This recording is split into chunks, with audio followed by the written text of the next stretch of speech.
Հա, պարոն Ավինյան, ես կարծում եմ Հայաստանի պատմության մեջ դուք ամենամեծ բարերարն եք։ Նույնիսկ ուզում եմ առաջարկեմ Քրոյանի փոխարեն ձեր անունը դնեն այդ փողոցի վրա։ Որտեվ դուք ձեր հայցողությամբ անկանոն բարձրակ շենքերի շինթույլտվություններ եք տալիս, միտեղ 15, միտեղ 20, միտեղ 35, 100, բայց նորմալ երկրներում իրանք ունեն զոնինգ, գոտիավորում, որտեղ հստակ գրված է, որ փողոցի վրա քանի հարկանի շենք կարելի է կառուցել։ Օրինակ Փարիզում, Չեխիայում, եթե 4 հարկանի շենք են մայր փողոցում, պարոն Ավինյանը գաթե 20 հարկանի շինթույլտություն տա, պարոն Ավինյանի Eiffel Tower-ը կգցեն ցած։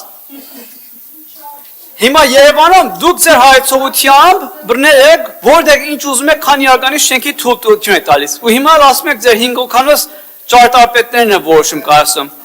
Այդ կոռուպցիան ռիսկերը հանելու համար դրա համար նորմալ երկրները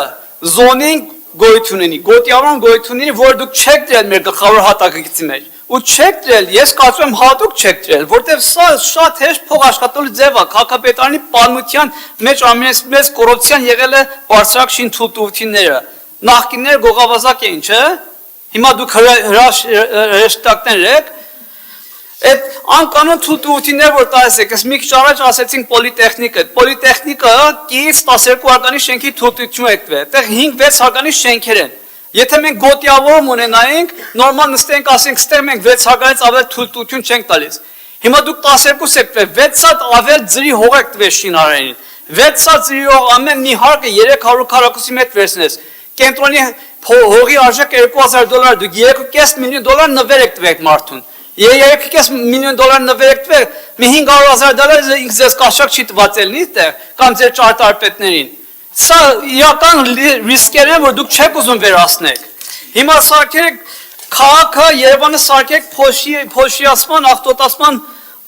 կենտրոն աշխարհում։ Կոյուղիները չեք կարող դզեք նախքան շինթույլտվություններ տակ։ Սպորտալիստներ, մանկապարտեզներ չեք անում։ Ոչ մի նախապատրաստություն չեք անում ու բարձրակ շենքեր տալիս 99.9%-ով կաշառակերությունը մեծ քանակի գոյատևում ստեղ Երևանում։ Դա լուրջ խնդիր է, որ ես կարծում եմ միայն ձեր իշխանությունը փոխելու կարող ենք այս հարցը լուծենք, որովհետև դուք այդ հարցը չեք ուզում լուծեք։ Հաջող։